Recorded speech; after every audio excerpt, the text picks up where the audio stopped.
La palabra de Dios contenida en este libro es la verdad que acepto creer, es la enseñanza que me comprometo a seguir y es la esperanza que me atrevo a confesar. Nada me impide recibirla, nadie me evitará que la haga parte de mi vida y por ningún motivo dejaré de proclamarla. Estoy aquí para leerla, oírla y vivirla diariamente. Amén.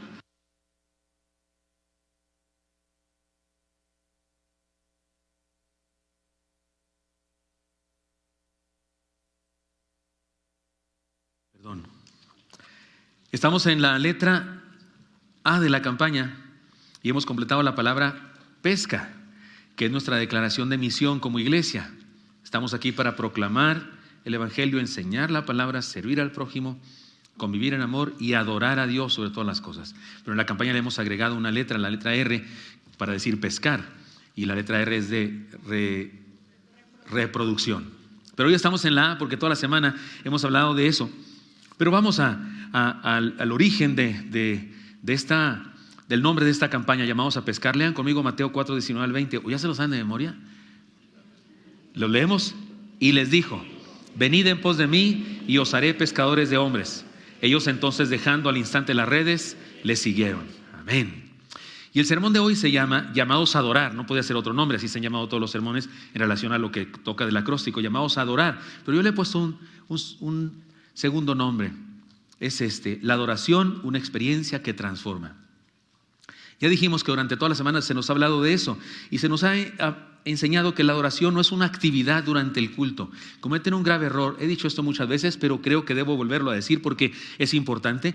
En el mundo religioso, especialmente en el mundo así medio carismático, hay un acto de ignorancia fenomenal, así monumental con respecto a la adoración.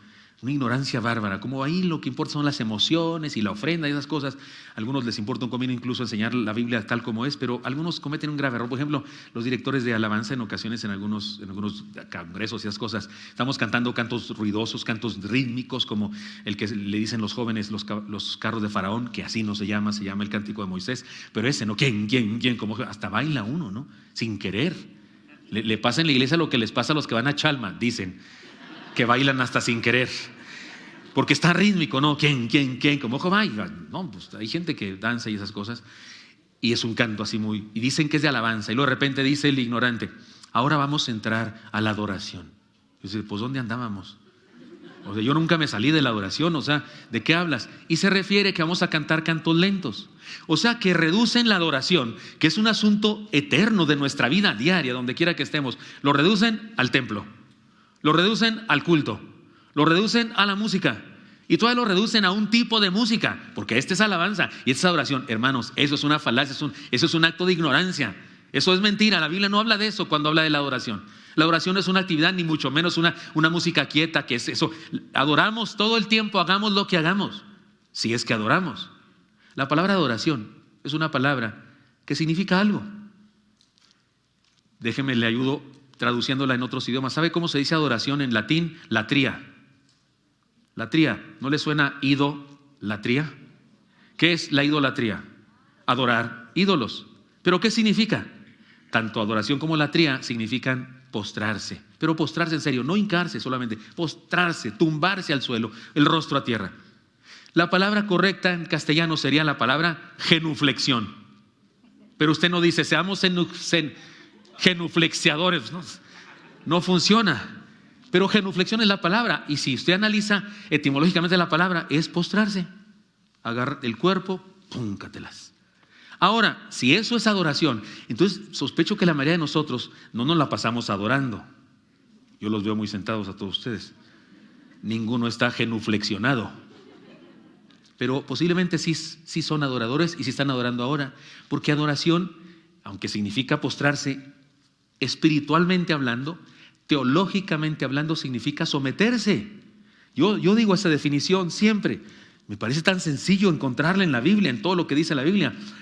Adoración es someter nuestra voluntad a la soberanía divina. Que eso significa postrarse. Cuando alguien se postra ante otro, está sometiéndose a él. Cuando Tomás no creía en la resurrección de Jesús y de repente Jesús le aparece, el texto dice que adoró. Dijo: Señor mío y Dios mío, y adoró. Y adoró significa que se postró ante él, literalmente. Pero ese postración significaba cómo estaba su alma. Su alma estaba sometida a Dios. Es que adoración no es una actividad, es una actitud diaria. No es algo que hacemos de vez en cuando, es algo que vivimos todos los días, si de verdad somos adoradores. Por eso Jesús tuvo que aclararle a la mujer samaritana: Dios busca adoradores que le adoren en espíritu y en verdad. Algunos creen que ser adorador es uno que canta, danza en el culto y grita aleluyas y no sé qué. Hay gente que hace eso sin adorar a Dios. Y hay gente que no hace eso y está adorando a Dios. Vamos a la Biblia entonces y encontramos un pasaje en donde alguien, Isaías, un profeta, tuvo una experiencia de adoración. Y esa experiencia de adoración que Dios le permitió tener, extraordinaria, me parece que es un modelo para nosotros. Podemos encontrar en ella lo que es adoración y lo que debe pasar en nuestra vida cuando adoramos y lo que debe pasar en nuestro culto cuando realizamos un culto de adoración colectiva. ¿De acuerdo? Vamos a la lectura bíblica de Isaías 6, 1 al 9. Dice así la palabra, leamos todos. En el año que murió el rey Uzías, vi yo al Señor sentado sobre un trono alto y sublime, y sus faldas llenaban el templo. Por encima de él había serafines, cada uno tenía 6 alas. Con 2 cubrían sus rostros, con 2 cubrían sus pies, y con 2 volaban. Y el uno al otro daban voces diciendo: Santo, santo, santo, Jehová de los ejércitos, toda la tierra esté llena de su gloria. Y los quiciales de las puertas se estremecieron con la voz del que clamaba, y la casa se llenó de humo. Entonces dije: ¡ay de mí, que soy muerto! Porque siendo hombre inmundo de labios y habitando en medio de pueblo que tiene labios inmundos, han visto mis ojos al Rey, Jehová de los ejércitos. Y voló hacia mí uno de los serafines, teniendo en su mano un carbón encendido, tomado del altar con unas tenazas, y tocando con él sobre mi boca, dijo: He aquí que esto tocó tus labios, y es quitada tu culpa, y limpio tu pecado. Después oí la voz del Señor que decía: ¿a quién enviaré, y quién irá por nosotros? Entonces respondí yo: heme aquí, envíame a mí. Y dijo: anda y di a este pueblo, oíd bien, y no entendáis, ved por cierto, mas no comprendáis. Amén. ¿Qué les parece? Una experiencia de adoración. Dios y un hombre y una experiencia de adoración. Tiene muchas cosas que decirnos, pero déjeme comenzar con una aclaración. El texto dice, el pasaje dice: vi yo al Señor. Esa frase debemos interpretarla a la luz de esta otra pronunciada por el Señor. En capítulo 1 de Juan, versículo 18, dice, ¿lo leen conmigo? A Dios nadie le vio jamás. El unigénito Hijo que está en el seno del Padre, Él le ha dado a conocer. Esa es la verdad. Entonces, ¿se contradice con vi yo al Señor? No, no se contradice. Lo que pasa es que debemos entender, hermanos, que la Biblia fue escrita por seres humanos y ellos hablaron en lenguaje humano, en cultura humana, como cuando usted y yo hablamos. No es cierto que de repente a usted le dice su comadre: fíjese, comadre, que el otro día estaba orando y Dios me habló y me dijo que debo ser más sumisa con mi marido. Yo qué sé. Qué bueno que le dijo eso Dios primeramente, pero usted no piensa, jamás se imagina usted que su comadre estaba ahí lavando los trastes y de repente soy yo: comadre de mi amiga, comadre. Y sí, ¿quién me habla? Soy yo. Nadie piensa eso. Usted no interpreta eso. Usted entiende que su comadre le dijo, pues, que entendió la voluntad de Dios para su vida. No sé, que vio una conferencia, oyó un sermón, leyó un texto, lo que sea, vio a su esposo muy triste, porque el tipo ya le había hablado a Dios también de que él debía ser más buena gente y se va a comportar más buena gente, pero usted no responde. Es decir, usted no entiende que el Dios le habló. ¿Estamos de acuerdo? Porque así hablamos. Entonces, igual Isaías. En el pasaje no nos dice cómo era Dios. No dice tenía barba, si no tenía barba, si tenía 2 ojos, si su nariz era larga tipo judío o si tenía nariz tipo mexicano. No dice nada de eso. ¿Por qué? Porque Dios no se puede describir. No tenía que ver. Vi yo a Dios. ¿Qué quiso decir entonces? Me parece que por lo menos 3 cosas. Que algo de Dios le fue revelado, que pudo conocer algo del carácter de Dios que necesitaba en ese momento conocer, que Dios se hizo real y pertinente a sus circunstancias, que sintió la palabra de Dios, que le fue revelado algo. Y no necesariamente significa que ningún ser humano puede ver a Dios y estar vivo. Ningún ser humano puede ver a Dios realmente y contarlo. No puede. Moriría al instante. Dios se reveló en Jesucristo hasta donde pudo revelársenos sin matarnos, por así decirlo. Y Jesucristo es la máxima revelación de Dios. Por eso Jesús dijo: el que me ha visto a mí ha visto al Padre. Pero hasta que se nos aparezca el Dios eterno absoluto nos mataría a todos. Entonces entendamos eso. Una vez entendido esto, vayamos a las enseñanzas. ¿Qué nos dice? Aquí hubo un encuentro. El pasaje nos habla de un encuentro. Dios hombre. Y por eso déjenme usar esa palabra para referirme a todas las cosas que dice este pasaje. En primer lugar, la adoración que transforma, porque así dije el subtítulo del sermón, ¿verdad? La adoración, una experiencia que transforma. La adoración que transforma es un encuentro con Dios. Por supuesto, el Dios fundamental. En el año en que murió el rey Usías, vi yo al Señor sentado sobre un trono alto y sublime, y sus faldas llenaban al templo. Hermano, ¿usted conocía al rey Usías? ¿Era su pariente? ¿Era su amigo? ¿Le importaba saber cuándo se murió? Si usted hubiera leído en este pasaje, un día estaba yo ahí y vi al Señor sentado sobre un trono alto y sublime, usted hubiera preguntado, espérate Isaías, antes de seguirme contando, cuéntame, ¿quién se murió ese año? Si no, no te leo. No, ¿verdad que no? A usted a mí no nos importaba nada de Usías, pero a Isaías sí. Tiene un mensaje, tiene un sentido esta palabra, tiene una enseñanza para nosotros. Les cuento. Usías fue un rey bueno, también su padre es del reino de Judá. El reino estaba dividido en ese momento. Después el hijo de Salomón dividió el reino, el norte, el sur, Israel, las 10 tribus de Israel, con Judá, que era de donde era descendiente David, y también Jesús, nuestro Señor. Se quedó con Benjamín, una tribu casi extinta, una tribu muy pequeñita. Se quedaron de este lado, esas 2 tribus, era el reino de Judá, se llamaba Judá porque Benjamín era tan poquitos. Y al otro lado estaba Israel, se decían las 10 tribus, y había reyes de Judá y reyes de Israel. Y este era rey de Judá. Algunos reyes de Judá fueron buenas personas, los de Israel casi todos fueron nefastos. Este fue uno de los buenos. También hubo en Judá reyes malos, pero este fue uno de los buenos. Vivió y murió posiblemente entre el 742 y 735 antes de Cristo, cosa que también a usted tampoco le importaba. Yo más lo dije para pantallar lo que sé las fechas, pero tanto él como su padre fueron buenos. Miren lo que dice la palabra en 2 de Crónicas. Dice, entonces todo el pueblo de Judá tomó a Usías, el cual tenía 16 años de edad, y lo pusieron por rey en lugar de Amasías su padre. Me salto algunos versículos al 4 y dice, e hizo lo recto ante los ojos de Jehová, conforme a todas las cosas que había hecho Amasías su padre. O sea, imitó a su padre y se portó bien. Resulta que era la calificación que se daba en aquella época a los reyes. Esta era la pregunta. La pregunta no era cuántos edificios construyeron ni cuántas batallas ganaron. La pregunta era, ¿hizo lo bueno o lo malo ante los ojos de Jehová? Punto. Esa era la calificación. Después se decía algunas cosas de logros que hicieron, pero la evaluación principal era qué hizo con respecto a la ley de Dios. Y en este caso sacó buena calificación. Sigue diciendo, y esto es muy importante, y persistió en buscar a Dios en los días de Zacarías, entendido en visiones de Dios. Y en estos días en que buscó a Jehová, él prosperó. Nota, en los días en que buscó a Jehová, Dios lo prosperó. 2 de Crónicas 26:1 y 4:5. Y seguimos leyendo. ¿Qué cree? Podemos leer el pasaje de que estoy diciendo, 2 de Crónicas. Podemos leer muchas cosas de Usías. Resulta que le ganó a los filisteos, a los árabes y a los amonitas. A estos últimos los hizo tributarios, le pagaban tributo. Ganó las batallas. Se hizo poderoso y famoso, edificó torres de protección, incluso edificó torres en territorio filisteo y territorio árabe, porque hasta allá llegaba su poder. Resulta que dice la historia bíblica y también un poco de la historia secular, que hizo cisternas para muchos ganado y plantaciones con especie de acueductos. O sea, fue constructor. O ayudó a personas o se consiguió personas que hicieran eso porque tenía mucho ganado y tenía que darles de beber y tenía muchas plantaciones. De hecho, se le llamó amigo de la agricultura. Tenía ese sobrenombre, amigo de la agricultura, porque al parecer le gustaba mucho eso de la agricultura y tenía éxito. Vendían grano, exportaban a otras naciones. Tuvo un poderoso ejército, lo dice la Biblia, de 307,500 guerreros poderosos y fuertes, así dice, con una excelente organización. Tenía jefes y grupos y demás. Tenía un ejército bien organizado, por eso ganaba sus guerras. Fabricó para sus soldados novedosos armamentos militares. Al parecer inventó cosas, era un tipo inventor. Incluso quiero decirles que inventó máquinas de guerra.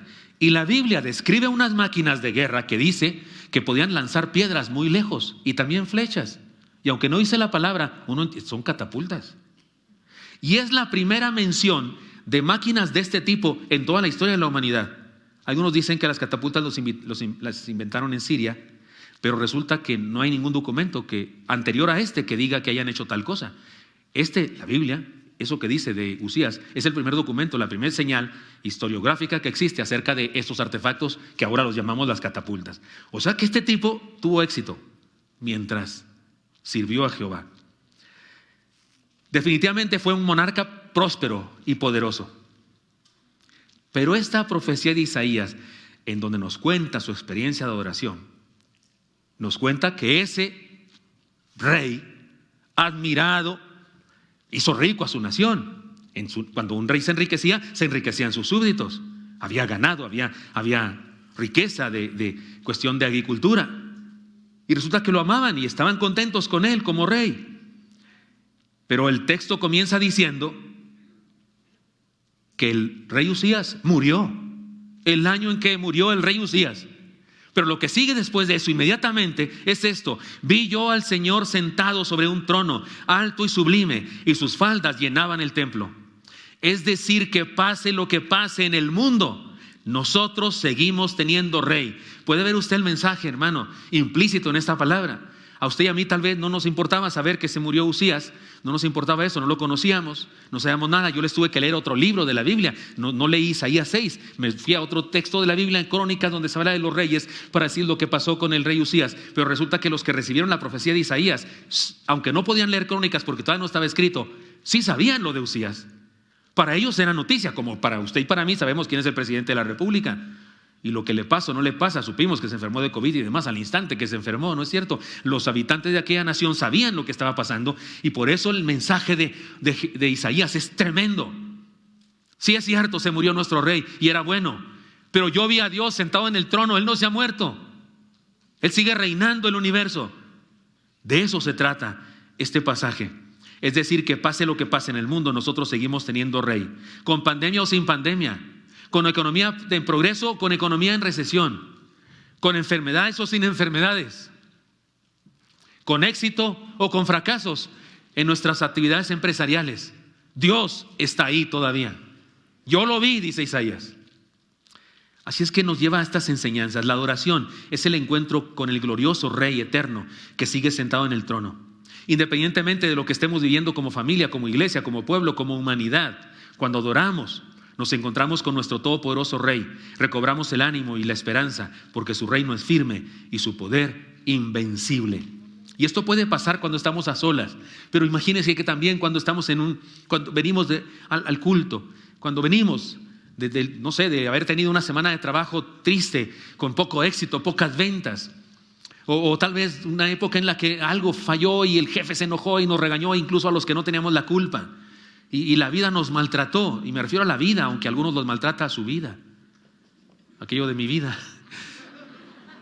Y venimos maltratados al culto, aporreados por la vida, con dolores, con tristezas, con penas, con luto, con duelo. Y venimos al culto, como esa vez Isaías, que tuvo un culto personal, y en ese culto vemos a Dios glorioso, indescriptible, tanto que hay que inventar figuras literarias para tratar de decir lo que vimos. Y no estoy hablando que lo vemos en el sentido físicamente, sino que, como Isaías, percibimos quién es Dios, entendemos quién es Dios, nos es revelado quién es Dios, y entonces podemos levantarnos y animarnos porque decimos: Él sigue sentado en su trono. La adoración es un encuentro con Dios desde nuestras circunstancias. Isaías no fue trasladado al cielo como Juan. En el Apocalipsis de Juan dice que fue llevado a un cierto lugar. En aquella experiencia que tuvo, aquella visión, él fue llevado a algún lado. Isaías no dice nada de eso. No fue trasladado al cielo ni fue abducido por extraterrestres. Él estaba en lo suyo, aparentemente su casa, algunos dicen que es el templo, pero en donde estuviera, un edificio terreno, como un simple ciudadano del reino, un reino donde el rey había muerto, y de pronto tuvo una experiencia de adoración para entender que sí, se murió un buen rey, pero el rey soberano del universo no. Hay un rey eterno con nosotros. La adoración además es un encuentro con aquel que entiende nuestras luchas. ¿Sabe una cosa? Después de la muerte de Uzías, este rey bueno, vino otro, más o menos, y después vinieron unos malos, y resulta que el pueblo de Judá, el reino de Judá, decayó, fue conquistado, perdieron batallas. Le fueron destruidas algunas de sus torres que había construido este rey, y tuvieron retroceso.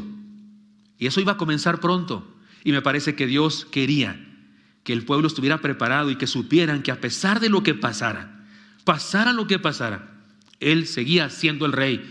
Y sé que estoy diciendo una frase que todos se conocen. Y déjenme les cuento, hablando de eso, déjenme les cuento. No sé si saben de dónde sacó José Alfredo Jiménez esa frase. Pero él le gustaba, tenía problemas con el alcohol. Y algún día fue a su cantina de cabecera, o ¿cómo se dirá eso? Su favorita. Y contaba él, cuando vivía, contaba él que, porque algún día dijo de dónde compuso esa canción. Y dice que el mesero le dijo, ¿qué le sirvo? Y que le dijo, perdóneme, pero hoy ni dinero traigo. Y dijo, ¿pero qué importa? Usted con dinero, sin dinero, sigue siendo el rey. Y su palabra es la ley. ¿Qué le traigo? De verdad, él dijo eso. Y entonces la letra es del mesero. Ese cachito por lo menos. Pero usted la analiza la frase, pues está llena de egoísmo, ¿no? Qué bueno que él no la dijo, se la dijo otro. Y él nomás la puso en la canción como poesía. Pero está buena, ¿no? Con dinero, sin dinero. Con pandemia o sin pandemia, con enfermedades o sin enfermedades, con éxitos o con fracasos, Él sigue siendo el rey y su palabra es la ley. No la vuelvo a cantar de otra manera, por favor. Adoremos en espíritu y en verdad, teniendo un encuentro con nuestro Dios. Mire lo que hemos dicho. Se trata de un encuentro con nuestro Dios, se trata de un encuentro con lo sobrenatural. Sí, también eso quiero decir. Por encima de él había serafines, cada uno tenía 6 alas, con 2 cubrían sus rostros, con 2 cubrían sus pies, con 2 volaban, y el uno al otro daba voces diciendo, Santo, Santo, Santo Jehová de los ejércitos, toda la tierra está llena de su gloria, y los quiciales de las puertas se estremecieron con la voz del que clamaba, y la casa se llenó de humo. Y usted me pregunta, pastor, ¿y esos serafines qué son? ¿Y para qué sirven? ¿Y dónde andan? Cuando lleguemos al cielo los vamos a conocer. ¿Va a haber serafines volando por todas partes? Yo le respondo con la respuesta que más me gusta dar en la vida. No tengo la menor idea.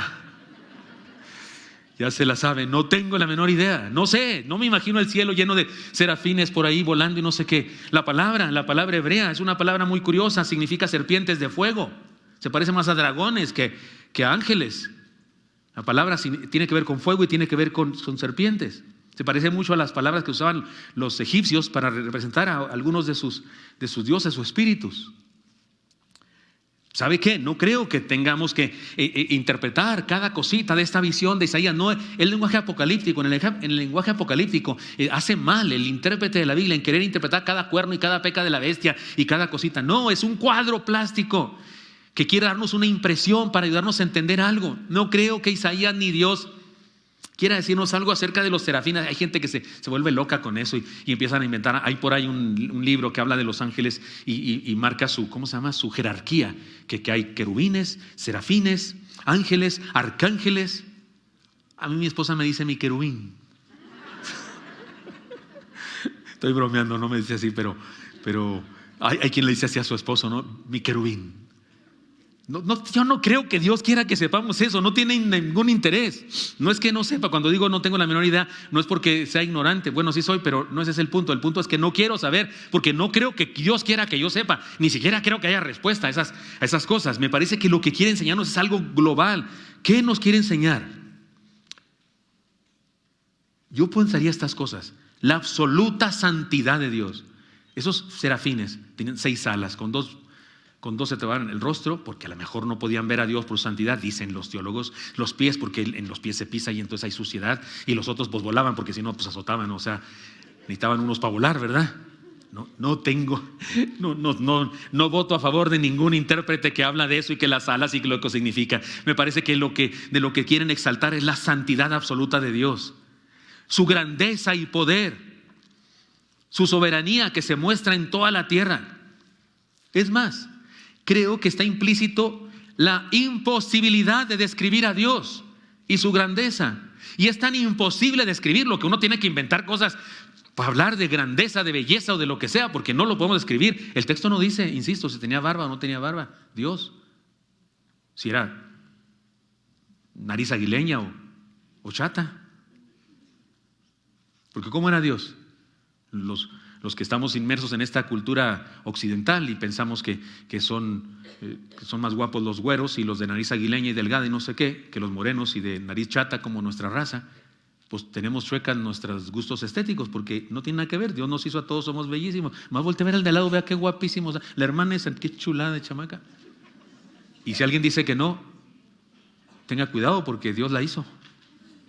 Dios lo hizo. Pero como tenemos, ¿cómo era Dios? No lo puede describir. Por supuesto que es imposible describirlo. Y su grandeza tampoco se puede escribir, como decía el canto, y la necesidad de usar imágenes que exalten su gloria. Isaías me parece que nos pintó ese cuadro, o eso fue lo que vio. Dios le permitió ver como un cuadro plástico para ayudarnos a entender su grandeza y santidad. Y significaba más grandeza y santidad de aquella época que en la nuestra, esa imagen, porque no es tan distinta a las imágenes que se decían en otras religiones con respecto a los dioses, pero esta más extraordinaria que ninguna. Y lo realmente importante es lo que sigue de esto. Después de esa descripción gloriosa de estos seres, diciendo santo, santo, santo, es decir, alabando al Dios Trino, después de eso, Isaías concluye diciendo: y los quiciales de las puertas se estremecieron con la voz del que clamaba, y la casa se llenó de humo. Es decir, que aquella grandeza y belleza descritas llenaron la casa donde estaba Isaías, hasta estremecer la construcción. Eso es lo importante. El cielo llegó a la tierra. Cuando adoramos, se juntan el cielo y la tierra, por así decirlo. Evidentemente se trata de una descripción que revela lo que significa estar en la presencia de Dios en adoración. Si a mí alguien me dice, si yo soy un inconverso y alguien me habla de una fe y me dice que hay un Dios todopoderoso que sabe todas las cosas, que tiene todo el poder para hacer lo que sea, que es grandioso y maravilloso, pero que hizo el universo y que anda por ahí y no podemos hablar con él porque está muy lejano, porque es tan grande que no tiene tiempo para nosotros, y que por ahí anda en algún lugar del universo y que está difícil que yo lo encuentre, pues yo digo, ¿y para qué me sirve que sea tan grande y que sea tan poderoso y todo eso, si no puedo ni hablar con él? Pero aquí Isaías dice que ese Dios grandioso, glorioso, eterno, maravilloso que describe, dice, estaba en mi casa. Hasta se estremecieron las puertas porque estaba con él yo. Eso es el mensaje aquí, hermano, que cuando adoramos estamos en un encuentro con Dios y en un encuentro con lo sobrenatural. Adorar es unir de alguna manera el cielo con la tierra. Es experimentar la presencia de Dios que transforma. Es ser envuelto en la atmósfera de la eternidad. Es más, por si alguno está creyendo que estoy diciendo locuras, es la respuesta a la petición del Señor Jesucristo en la oración modelo. ¿Se acuerda que dijo el Señor Jesucristo? Padre nuestro que estás en los cielos, santificado sea tu nombre. Y luego que dijo, venga a nosotros tu reino. Y luego explica qué es eso, que se haga tu voluntad aquí en la tierra como se hace tu voluntad y en el cielo. Cuando adoramos, somos gente que hace la voluntad de Dios, porque somos gente que se postra ante el Señor, es decir, que se somete al Señor. Si adoramos entonces, hacemos la voluntad de Dios, entonces el reino de los cielos ha llegado a nosotros, cielo en la tierra. No estoy diciendo locuras. Esa es la respuesta a la oración del Señor. Ya sea que estemos solos o que estemos en comunidad, adoramos. Por eso es que en ocasiones actuamos contra toda lógica, como cantamos con gozo en los funerales a pesar del dolor. ¿No es cierto? Tenemos dolor, lloramos, pero cantamos con gozo. Porque sí, tenemos dolor, pero alabamos al soberano de todas las cosas. Experimentamos convicción en medio de las dudas. Ante las cosas imposibles, nosotros tenemos convicción. Cada vez que digo que estamos orando y que les pido que oremos porque es la petición de mi esposa, que oremos para que el tumor ese desaparezca. Veo rostros de convicción en ustedes. Sí, amén, dicen ustedes. Supongo que hay quien pensará que están locos, pues sí, los tumores no se desaparecen así nomás porque sí. Pues supongo que hay gente así, falta de fe y de esperanza, que pensará así. Pero veo la mayoría de los rostros que sí. ¿Por qué? Porque así estamos de locos los cristianos. ¿Por qué? Porque creemos en algo más allá de lo material. Porque creemos en cosas más allá de la lógica y las matemáticas. Creemos en más allá de la ciencia y la biología y eso. Creemos en un Dios que hace cambios, que hace cosas extraordinarias.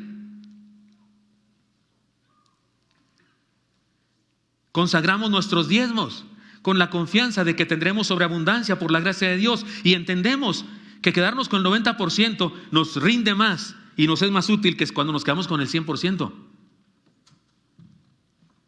Amamos a quienes buscan nuestro mal, y si es necesario les ayudamos en algo, servimos sin esperar nada a cambio. Parecemos locos hablando solos, cuando en realidad vamos hablando con Dios. ¿Nunca lo han pillado así? ¿Nunca lo han pescado en algún lugar hablando como loco usted solo? Va usted caminando porque dice, no, Señor, pido por favor. Y luego la gente dice, loco, fumó marihuana seguramente, ya que está permitido. Y usted ahí va, el marihuano. No, no es marihuano, es un cristiano. Es un cristiano, pero va hablando con Dios. O en el carro, ¿no? ¿Cuántos oran en el carro cuando van manejando? ¿Cuántos oran? Yo cuando voy solo siempre pienso, a lo mejor creen que traigo aquí a alguien muy chaparrito, que hablando con él así no hay problema, ¿no? Y además me importa un reverendo cacahuate, por supuesto, si lo que piensen de mí no me importa, pero digo por si acaso. Dedicamos tiempo valioso que otras personas pensarían que se desperdicia. Dedicamos tiempo valioso para proclamar, enseñar, servir, convivir y adorar a Dios como comunidad, para honrar a nuestro Dios y evangelizar al mundo. Estamos aquí reunidos, otros están en otro lugar viendo, qué sé yo, viendo programas. Ya Chabelo ya no lo cancelaron, Dios mío, ¿qué vamos a hacer? Si desde que antes yo naciera ya estaba. Pues eso es como si se acabara la luna. ¿No les ha parecido eso? Es como que no hay luna. ¿Cómo que ya no hay Chabelo? Ay, perdonen. Sí está vivo todavía, ¿verdad? Sí. Pero algunos no tuvieron tiempo, no quieren gastar tanto tiempo. Es demasiado, que el culto es muy largo, más el de las 12 es más largo que los otros. Adoremos en espíritu y en verdad y experimentemos las primicias de la vida en el cielo. De eso hablaba Pablo cuando habló de las arras del espíritu, que es algo así como un anticipo del cielo. Ya ve cuando vamos a una fiesta y nos dan itacate. Este es un itacate pre. Sí, es un pre-itacate. O sea, te dan una probada del platillote que va a haber allá. Esa es la idea. Cuando adoramos, vivimos el cielo un rato. Por eso Pedro, Juan y Jacobo no se querían bajar del monte de la transfiguración. Señor, ¿y si nos quedamos aquí? Si hacemos unas cabañas y nos quedamos aquí, una para ti, una para Moisés, una para Elías, ¿cómo la ves? Y yo, sí, lo hacemos. Yo me imagino a Pedro así como el Chavo del 8. Sí, lo hacemos. ¿Se acuerdan? No le puedo hacer bien porque que no me sale ya a mí. Pero ¿se acuerdan del Chavo del 8 cuando estaba emocionado? Yo imagino a Pedro y Juan y Jacobo así. O tal vez Juan, porque era el más joven, a él sí le salía el pasito del Chavo del 8. Y el Señor le dijo, no, bajemos al valle de la realidad de todos los días. Adoremos en espíritu y en verdad y experimentemos las primicias de la vida en el cielo. Además, adoración es un encuentro con nuestra realidad. Aquí vienen los problemas. Aquí vienen los problemas. Después de hablar con Dios, después de ver a Dios, en el sentido de Isaías, ver a Dios, entender su revelación, entender quién era Él. Después de verle en toda su magnificencia, es decir, de tener un encuentro con lo sobrenatural, después de eso no hubo más remedio. Esto le tenía que pasar. Igual le pasó a Pedro cuando la pesca milagrosa. Apártate de mí, Señor, que soy hombre muerto, porque soy pecador, le dijo Pedro cuando entendió que ese hombre no era el hijo del carpintero normal, que era alguien diferente, que era Dios. Le pasó igual a Isaías.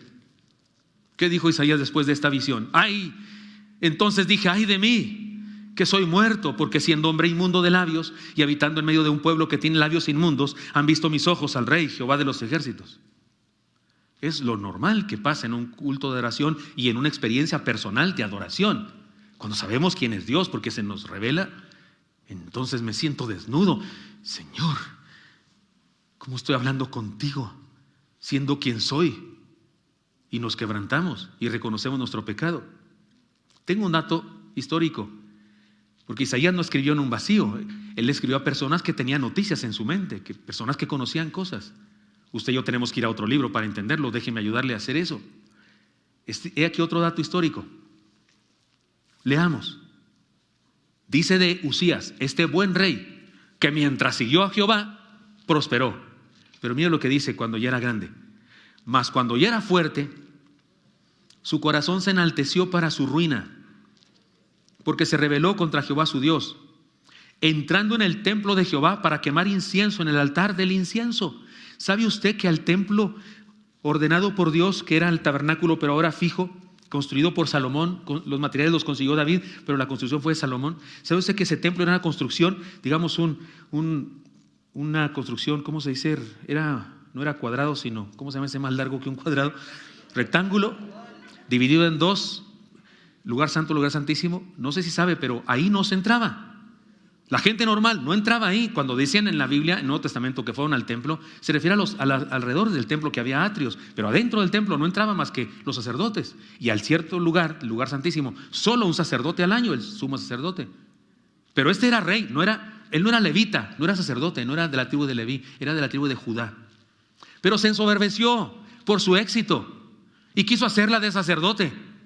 Y se metió al templo. 80 sacerdotes, dice el texto, se pusieron enfrente. No puedes entrar, rey. No es correcto. Lo que vas a hacer es en contra tuya. Se rebelaron contra él, como debía ser, porque eran sumisos a Dios. Pero el rey se enojó. Dice, entrando en el templo de Jehová para quemar incienso en el altar del incienso. Me salto hasta el versículo 19 y dice: entonces Uzías, teniendo en la mano el incensario para ofrecer incienso, se llenó de ira contra los sacerdotes que lo estaban impidiendo. Y en su ira contra los sacerdotes, la lepra le brotó en la frente, delante de los sacerdotes en la casa de Jehová, junto al altar del incienso. Me salto otros versículos. Así el rey Uzías fue leproso hasta el día de su muerte, y habitó leproso en una casa apartada, por lo cual fue excluido de la casa de Jehová. Y Jotam, su hijo, tuvo cargo de la casa real, gobernando al pueblo de la tierra. Segundo de Crónicas 16, leí los versículos 17, 19 y 21. Oiga, fue inmundo. Si usted lee el Levítico, hay instrucciones precisas para los sacerdotes qué hacer con los leprosos. Debían apartarse, no por maldad, sino para no contagiar a los demás. Debían apartarse, debían vivir fuera de la comunidad. No podían ir al templo porque había mucha gente ahí celebrando y contagiaban a medio mundo. Lo apartaron. Su hijo tuvo que entrar a ser el gobernante cuando él todavía vivía y murió siendo leproso. Y da la casualidad que a los leprosos se le llamaba inmundos. Y da la casualidad que cuando Isaías está y ve a Dios y todo aquello grandioso, él se sabe inmundo. Cuando dice soy hombre en labios inmundos, está diciendo soy un inmundo por completo. ¿No dijo Jesús que lo que sale de nuestra boca es lo que contamina? Cuando él está diciendo soy de labios inmundos, está diciendo soy inmundo en su totalidad. Porque soy parte de un pueblo inmundo en su totalidad.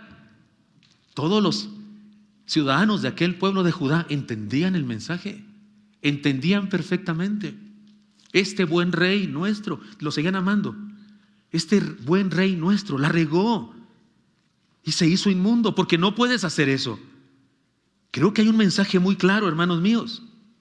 Cuando conocemos mejor a Dios, y eso lo hacemos en la adoración, somos confrontados con nuestra naturaleza. Su grandeza nos revela nuestra pequeñez. Su santidad nos revela nuestra pecaminosidad. Su poder nos revela nuestra debilidad. El quebrantamiento de nuestro ser es la respuesta natural a una experiencia de adoración.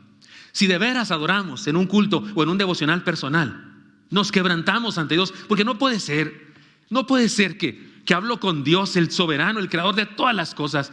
No puede ser que se me revela a Él en su palabra. Leo su palabra una noche para compartir con ustedes mi vida devocional. Leo en su palabra y leo quién es Dios, y yo sigo así todo orgulloso. Sí, Señor. Sí. No puede ser. Debo tener un momento en el que reconozco quién soy yo. Ahora mismo, ¿quién soy yo para estar predicando aquí? Por favor, hágase un poquito para allá. No va a hacer que Dios derrame su ira sobre mí y lo alcance a usted. Porque cuando yo predico, reconozco quién soy yo. Y me reconozco quién soy yo, una sabandija de hombre. No tengo derecho ni a abrir mi boca para predicar el evangelio. No puede ser de otra manera cuando adoramos a Dios de verdad. No puede haber orgullo en la adoración. No puede haber soberbia, empoderamiento ni orgullo en alguien que adora a Dios de verdad. Por eso me da tanta tristeza este movimiento del mundo, la farándula de la música cristiana. Congresos y no sé qué, de adoración y no sé qué, y cultos en donde el que dirige y los músicos se les escurre la soberbia, por Dios.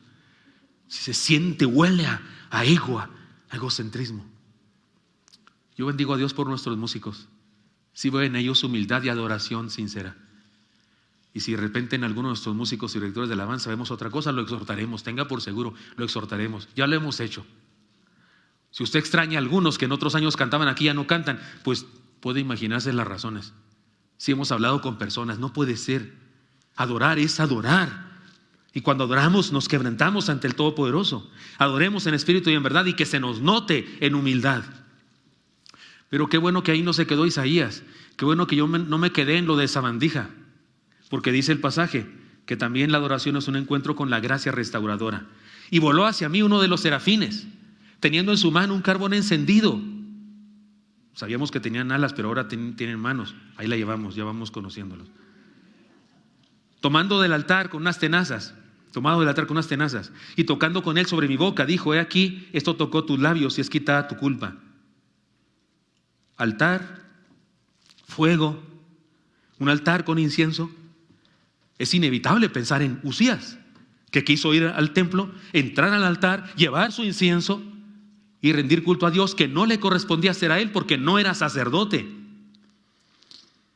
Se atribuyó un privilegio que no tenía. Y ahora Isaías, en ese contexto histórico de lo que había hecho Uzías, él reconoce su propia inmundicia y experimenta transformación. Pero la experimenta no por lo que él hizo. Isaías no quemó incienso. Isaías no entró al templo jamás en su historia porque no era sacerdote, no era levita, era de la tribu de Judá. Fue restaurado por la obra de alguien más. La enseñanza es clara, hermanos míos, porque los sacerdotes de aquella época son representantes de Cristo. En aquella época los sacerdotes eran un ministerio que prefiguraban lo que haría Jesús por nosotros en la cruz, restaurando nuestras vidas. La enseñanza es clara: no podemos restaurarnos a nosotros mismos, no podemos conseguir el perdón por nuestras obras. O dejamos que Dios nos limpie o seguimos igual de sucios. No hay manera. Que traigas ofrenda, manda tu ofrenda y serás limpio. Siembra, no sé qué. Es mentiras, patrañas de usureros de la religión.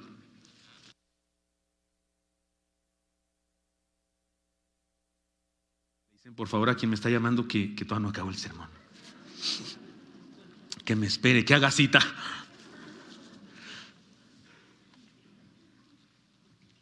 O nos limpia el Señor o seguimos igual de sucios. Hermanos míos, restauración es ser perdonado. Restauración es ser lavado de la condenación, levantado de la condenación a la gracia divina. Restauración es experimentar un cambio radical en nuestra vida. No salimos igual después de un culto de verdadera adoración. Por eso cuando somos quebrantados, cuando leo la palabra, cuando preparo estudios para ustedes y luego ahí a solas conmigo y analizando mi vida y mi familia, y soy quebrantado y le digo a Dios: ¿quién soy yo, Señor? ¿Qué hago aquí? ¿Qué hago aquí estudiando tu palabra? ¿Con qué derecho la voy a enseñar? Me quebranto, ¿no? Pero siempre llega Él con el carbón encendido y me recuerda: si no te escogí por bueno, precisamente te escogí por malo, para que quedara claro que es por mi gracia y no por la tuya. Ahora entiendo, Señor. Y si me da la gana usarte, ¿qué? Yo puedo usar quien quiera. Si usé la burra de Balaam, que no use un perro chihuahueño. Digo, me gustó más el de perro que de burra, ¿no? Que no voy a usar yo a un perrito chihuahueño. Y entonces entiendo que sí, sigo siendo lo que soy y sigo siendo imperfecto, pero si Él quiere usarme, pues ¿qué le vamos a hacer? Si Él escribe grandes historias con lápices corrientes. No salimos igual después de un encuentro con el Señor de adoración, porque somos restaurados. Pero si no somos quebrantados antes, no podemos ser restaurados. Por eso tenemos antes que verlo y reconocer quién es Él y experimentar revelación de su grandeza. Ahí vamos, eso es un culto de adoración, eso es un devocional de adoración, eso es una vida de adoración. Adoremos en espíritu y en verdad y experimentemos el perdón y la restauración. Además, adoración, es un encuentro con la palabra. Hubo palabra en ese culto, hubo palabra. El texto dice, versículo 8, la primera parte: después oí la voz del Señor. Ahí dejémosle. No, ahorita no nos importa el sermón, nos importa que oyó la voz del Señor. Cuando adoramos estamos atentos a la voz de Dios. Cuando adoramos somos sensibles a la voluntad de Dios. Ahora mismo, espero que ustedes y yo estemos atendiendo a la voz de Dios. Y cuando digo ustedes y yo, me refiero a ustedes y yo, porque yo preparé un sermón y escribí cosas, pero ¿qué creen? Aquí parado ya me salen otras y pienso que es el Espíritu de Dios que me mueve a decir eso.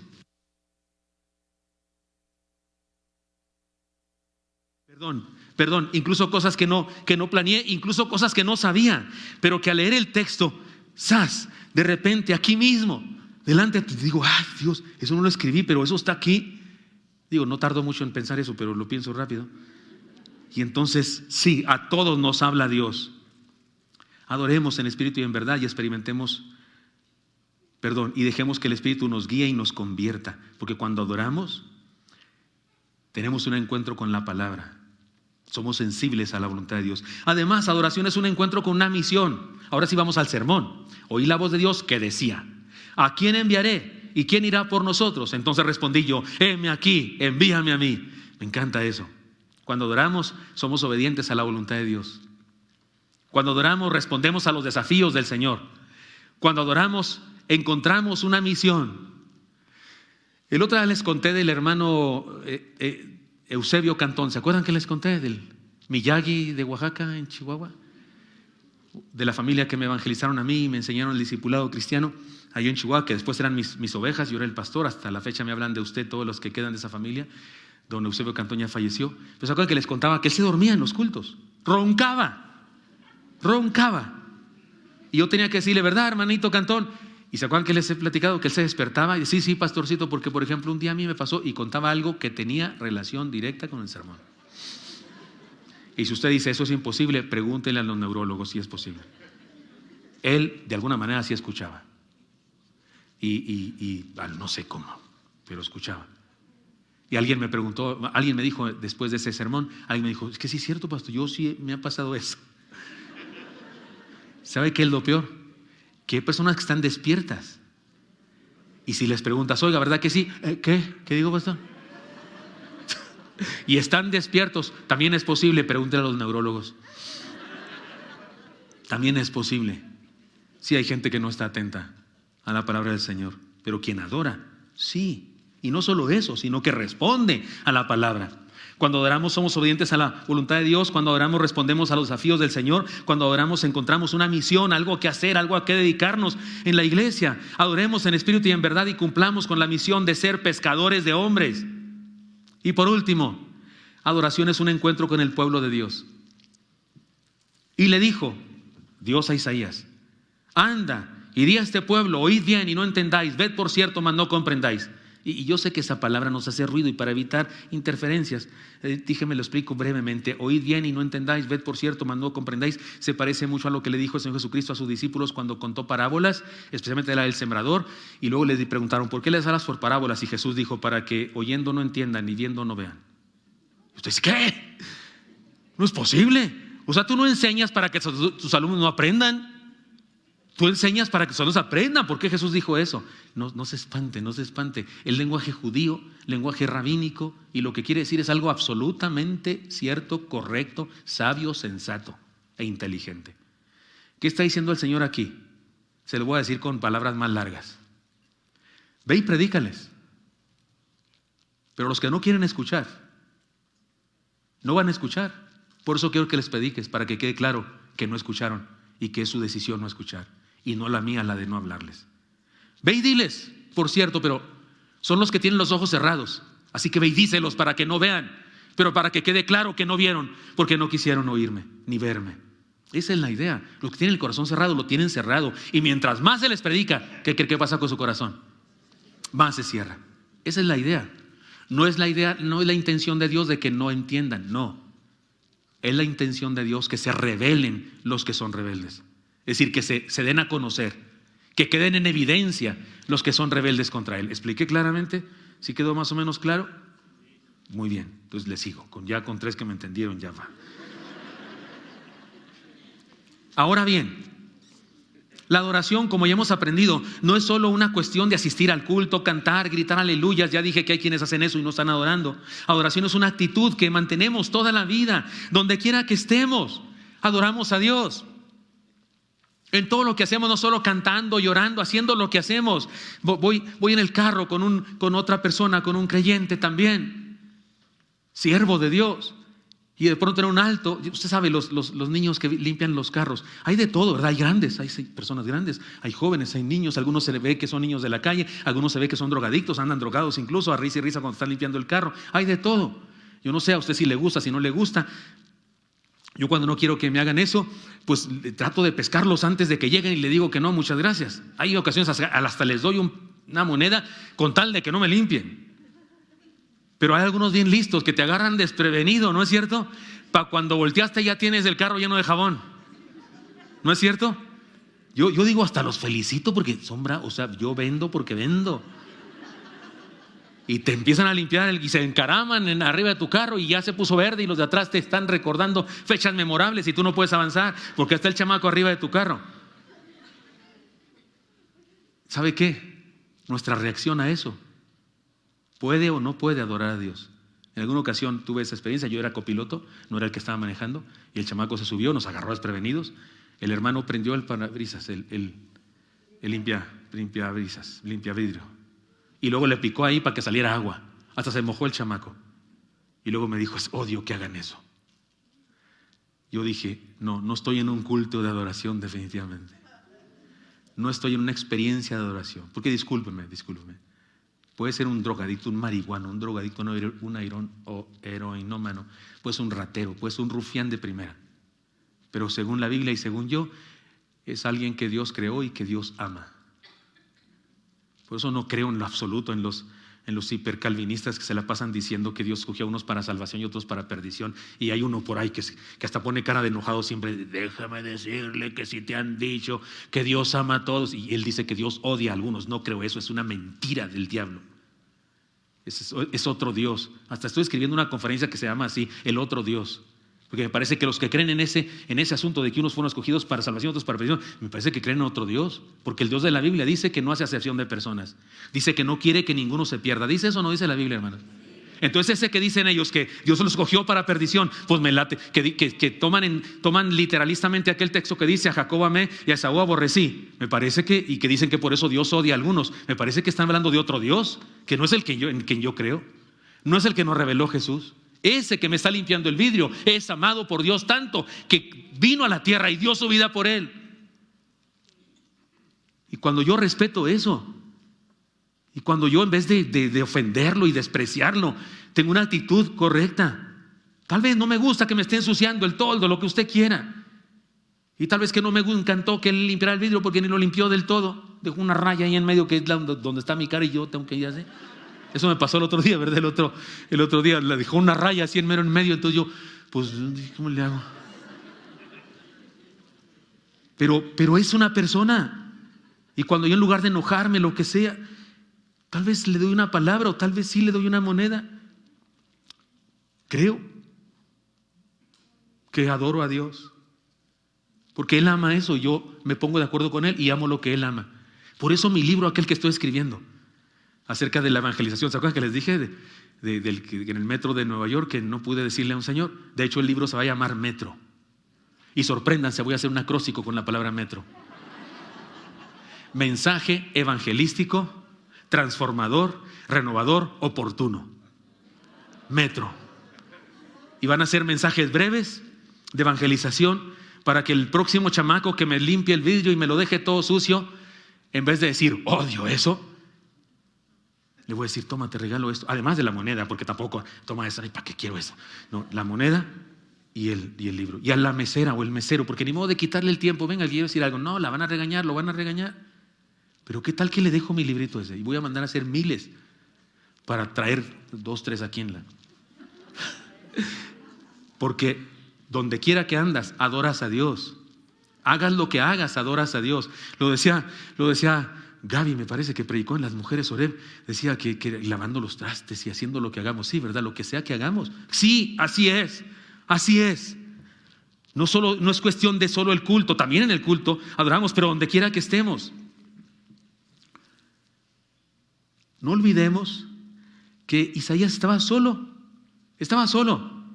adoró y no estaba en un culto de adoración, así que adoramos solos y acompañados. Sin embargo, después de adorar, somos desafiados a vivir en comunidad. Le dijo Dios, ve al pueblo.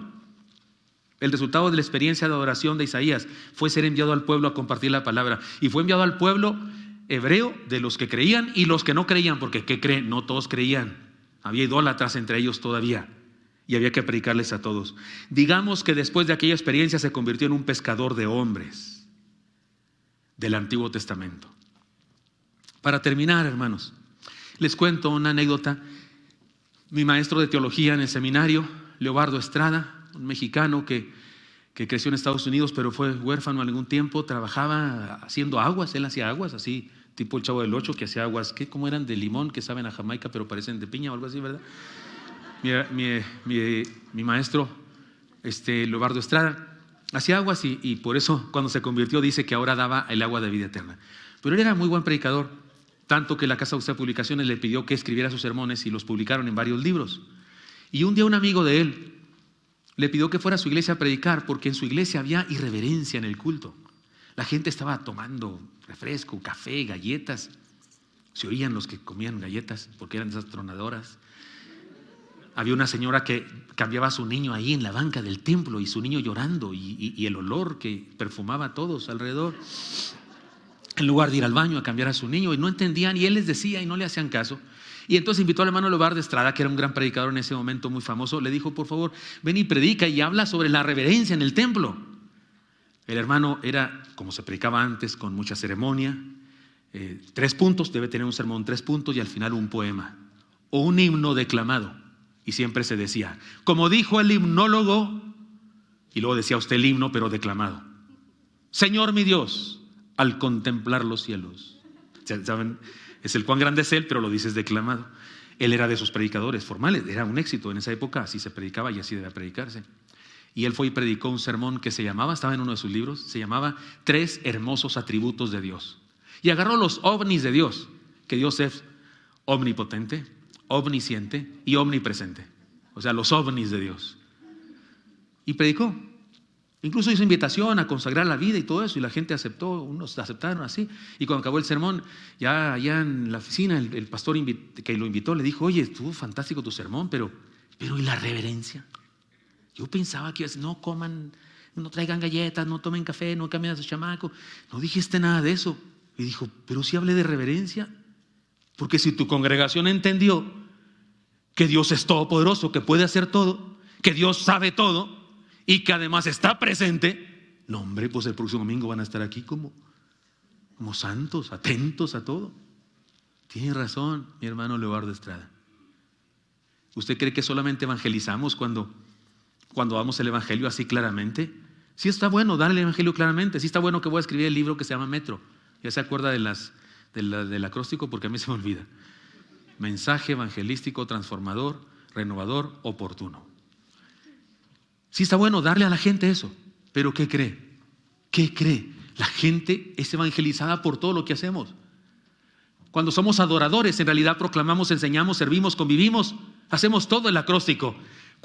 Y nos reproducimos. Cuando adoramos, hacemos todo. Alguna vez en otra iglesia donde fui pastor, yo iba a predicar un sermón que no era evangelístico, era para mi iglesia, era un asunto de la iglesia, una doctrina que yo quería enseñar que quedara clara porque había confusión entre los creyentes y yo quería aclarar eso ante la iglesia porque es mi trabajo de pastor. Y yo estaba encarrerado, pero alguien me trajo un papelito, una hermana, y me dijo que estaba aquí, me parece que era su nieto, que estaba aquí su nieto y me había platicado de él que no quería creer y esas cosas. Y me trajo un papelito y me dijo: está mi nieto fulano. Y yo dije: pues ¿qué hago? Pues si mi sermón ni modo que lo cambie. A estas alturas no sentí el Espíritu Santo que me dijera que debía predicar otra cosa y agarrarme a arremeter contra él y así echarle la viga entera, ¿no? Y así indirectas, ganchos al hígado y demás, evangelizadores. Yo dije: pues a ver qué me dice Dios. Seguí predicando mi sermón tal como estaba planeado y al final hice ahí un sesgue evangelístico y dije: y todo esto que les acabo de decir viene del Dios eterno que se hizo un hombre, que murió por nosotros, porque sí es bueno en cada mensaje dar algo evangelístico. Y lo hice y me sentí, porque me salió así muy rápido y súper chido. Y luego hice invitación a aceptar a Cristo. Y ese joven no parecía que tuve que convencerlo mucho, ni tener que, habrá alguien más. Es la última vez que digo, ¿verdad que amenazamos los predicadores? Es la última vez que lo digo, así como diciendo: atrévete ya, chamaco. No tuve que decir nada. En cuanto dije: hay alguien que quiere entregar, él, ¡zas!, así como disparado por un rayo. Dije: órale, sí me salió bien la evangelización. También otros hermanos que estaban ahí se levantaron. Dije: órale, yo no pensé que no era cristiano, porque yo hice invitación a aceptar a Cristo y vi que a otros también manifestaron eso. Bueno, gracias a Dios por todo eso. Pero cuando hablé con el chamaco ese, ni se acordaba de mi cachito evangelístico del sermón, ni entendió todo el otro sermón, porque el otro era como doctrinal y no teniendo las bases no entendía todo.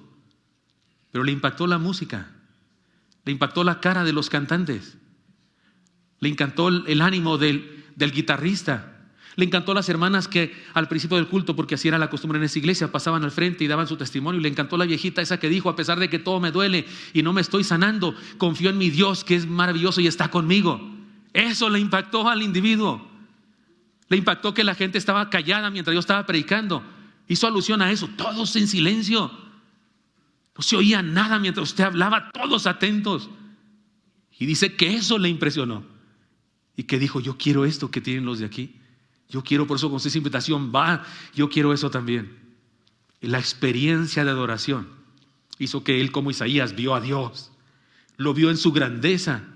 Y luego se quebrantó ante la grandeza de Dios. Y luego escuchó su palabra. Y luego respondió a su palabra. Y por eso decidió creer en Jesucristo. La adoración, hermanos míos, es nuestra vivencia diaria. Es como ejercemos el cristianismo, sometidos a Dios. Se relaciona con todas las demás enseñanzas del acróstico, igual que todas. Así es con cada enseñanza del acróstico. Todas son una sola. Son una sola: ser cristiano. Si soy cristiano, proclamo. Soy cristiano, enseño. Soy cristiano, sirvo. Soy cristiano, convivo. Soy cristiano, adoro. Y me reproduzco, diremos la semana próxima. Así que, hermanos míos, esta es mi exhortación. Adoremos en espíritu y en verdad, como individuos, como familias y como iglesia. Adoremos, seamos adoradores. Y eso no tiene que ver como en el mundo de la farándula evangélica que anda por ahí. Se ha enseñado como que ser un adorador es ser uno que canta y danza. No, Señor, no tiene nada que ver con eso. Hay montones que se llaman adoradores, que no adoran. Solo danzan y cantan, solo gritan cosas, solo se enorgullecen y son soberbios y reciben premios. Me encanta, el hermano Marcos Vidal recibió un premio, más bien le dieron un premio de, ¿cómo se llama eso? De un Grammy. No fue a recogerlo, porque dijo: ¿qué pasa? Yo no puedo recibir un premio. Si yo compongo canciones y le canto al Señor para adorarle y recibiendo un premio, no fue. Porque no se trata de eso. No hay orgullo y soberbia cuando de veras adoras. Hay humildad. Vivamos, hermanos, en adoración todos nosotros. Vamos a orar, pero así con los ojos abiertos. ¿Hay alguno de nosotros que ahora mismo puede decir: yo entiendo cosas de Dios que no entendía? He visto a Dios en este culto, me ha sido revelado cosas que no entendía bien antes. Y al ver la grandeza de Dios, reconozco que no estoy siendo quien debo ser. Reconozco que me faltan cosas. Reconozco que hay pecado en mí, que debo ser mejor persona. Y por eso quiero que el Señor me limpie, me purifique, me restaure. Tal vez alguno quiere decir para salvación, que me salve. Tal vez usted ya es salvo, pero solo le quiere decir al Señor que me limpie, que me haga mejor persona. Porque quiero obedecer su palabra, porque he entendido lo que me dice, lo que me desafía, y quiero obedecer su palabra. Quiero servirle, quiero ser un adorador y donde quiera que ande, ser luz para todos los que me rodean. Si usted le quiere decir al Señor eso, me gustaría orar por usted. Solamente le pido que levante su mano para que yo sepa que hay quienes toman esta decisión. Dios les bendiga. Dios les bendiga, Dios les bendiga. Yo la levanto, estoy con ustedes. Soy de esos también. No puede ser de otra manera. Oremos. Señor Santo, gracias. Qué hermoso eres, Señor. Qué grande eres, maravilloso, Señor. No podemos describirte ni siquiera. Por eso en tu palabra se tienen que inventar imágenes, figuras o visiones celestiales que seguramente son bastante pequeñas a como es de verdad allá. Y ninguna tratando de describirte a ti, Señor, porque eres indescribible, pero sí sabemos eres grande, todopoderoso. Y nosotros pequeños, imperfectos, inmundos, como dijo Isaías. Pero gracias, porque por tu gracia, Señor, nos purificas, nos haces dignos y nos haces salvos, nos perfeccionas. Gracias, Señor, por eso. Aquí estamos, Señor, mis hermanos y yo, diciéndote: sí, Dios, oímos tu voz y sí queremos que nos bendigas, nos limpies, nos perfecciones. Y que podamos decir que pase lo que pase, con o sin lo que sea, tú sigues en el trono real, sigues siendo el rey, sigues mandando el universo y eres el rey de nuestra vida de manera particular. Señor Santo, pongo en tus manos a mis hermanos y hermanas, y si alguno de los que levantó su mano está aceptándote por primera vez en su vida para salvación, te pido, Dios mío, que trasciendas ahí su corazón y que vivas en él, Señor, y que le bendigas y que le hagas crecer en tu palabra. Gracias por tu amor y misericordia, te bendecimos en Cristo Jesús. Amén.